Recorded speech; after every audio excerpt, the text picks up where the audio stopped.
We really enjoyed looking at all your ideas yesterday. Some of you've really thought about what could be happening in those pictures. Well, I'm here to tell you really what actually happened now and also set you a little bit of work about it. So what actually happened was that in Punjab, people had not seen the Himalaya mountains, which are about 125 miles away, for 30 years. 30 years is a very long time. So it would mean that if I lived in Punjab, I would not have seen those mountains from my town since I was about 13 years old. That's scary, isn't it? And quite interesting. And then it's leaving me thinking, well, why is that? I wonder if any of you know why people used to be able to see the mountains from their windows and now they can't. Well, the truth is that humans make something called smog, and smog is like a pollution.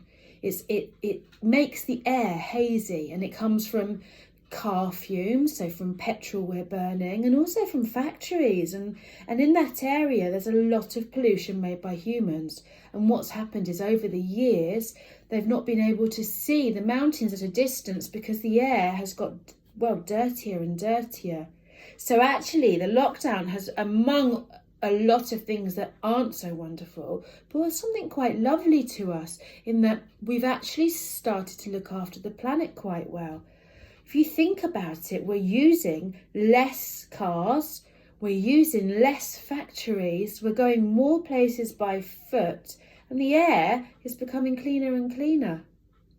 I wonder how those people in Punjab must have felt when they first opened their windows and saw the mountains at a distance in front of them. Can you imagine that feeling?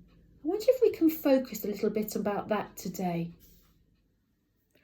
Can you imagine waking up for the first time, going over to your window, opening it, and then suddenly seeing that beautiful mountain range that you maybe, if you were your age, had never seen before? Would you even know what it was? Would you be confused? Would you be excited? Or if you were someone my age, it would be something that you hadn't seen since you were a child. And then how would you feel then? Just imagine. I wonder if you can act it out like I'm going to now and think about what feelings and thoughts you might have at that time. Getting up, getting out of bed, walking across your bedroom, opening the window, and then, for the first time, there's something out there that you've never seen before. Think about your feelings. Would you have butterflies? Would you be excited? Would you be nervous? Would you want to go and investigate, or would you be a bit worried about it? Would you know that there are mountains 125 miles away? Or perhaps if you're like me, you'd have lovely memories of what they were like when you were a child and seeing them every day, but having forgotten about them because they've been gone for so long. Lots to think about. I'm going to go and rescue the cat now. She's okay. So, now that you've had a go at acting it out and you've thought about what your character might be feeling like, I want you to decide whether you are going to be an older person that's seen the Himalayas before, or whether you'd like to write from your own point of view as a child, and think about a diary entry. Maybe you could act it out and then write me a diary. Think about what a diary is and what it's like. So let's just think for a minute about the features of a diary. So I'm thinking a diary is first person. It's actually from me to me. So it's personal and it's private. I am both the writer and the audience. I might write my most private thoughts in my diary. In my diary, I might say when I'm scared or when I'm excited, when perhaps I don't want to tell my friends that. So a diary is very personal. I think a diary also can be quite relaxed. When you're talking to yourself, you don't use slang, but you don't use your best, most formal language. So sometimes you're a little bit chatty with yourself as well. You might give yourself a ticking off if you think you're being silly, or you might give yourself a cheer on if you think you're being brave. So diaries are funny things.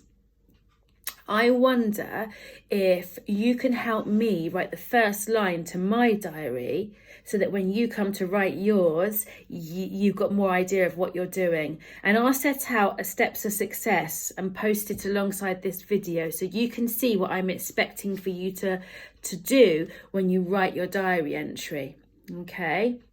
So, dear diary, I've written that already. Today something exciting. Should I use exciting? Today something exciting happened. I like exciting, but I might want to up-level that word in the end. I might want to use a different word. I might want to say something thrilling, something tremendous. I'm going to maybe put a wobbly line under that because I'm thinking, although it's a good word, I might want to change it. And that's absolutely fine, isn't it? Because we want to edit our work as we go along. So today something exciting happened. I don't want to write I got out of bed. That's a bit boring. What about I tiptoed across my room to the window? Or maybe I could say why I was going to the window. It had been a hot, stuffy night and I needed to open the window. That's where I'm going. It had been a hot, stuffy night and I needed some fresh air and I needed some fresh air. Now I'm talking about why I'm opening the window. Dear diary, today something exciting happened. It had been a hot, stuffy night and I needed some fresh air.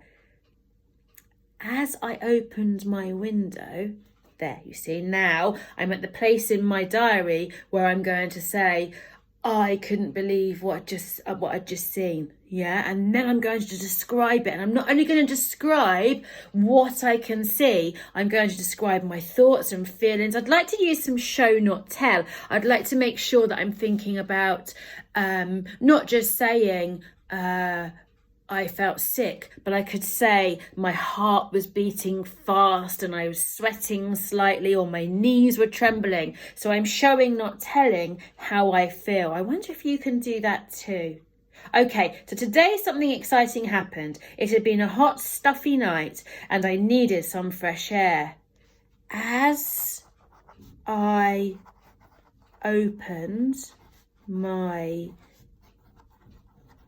bedroom window,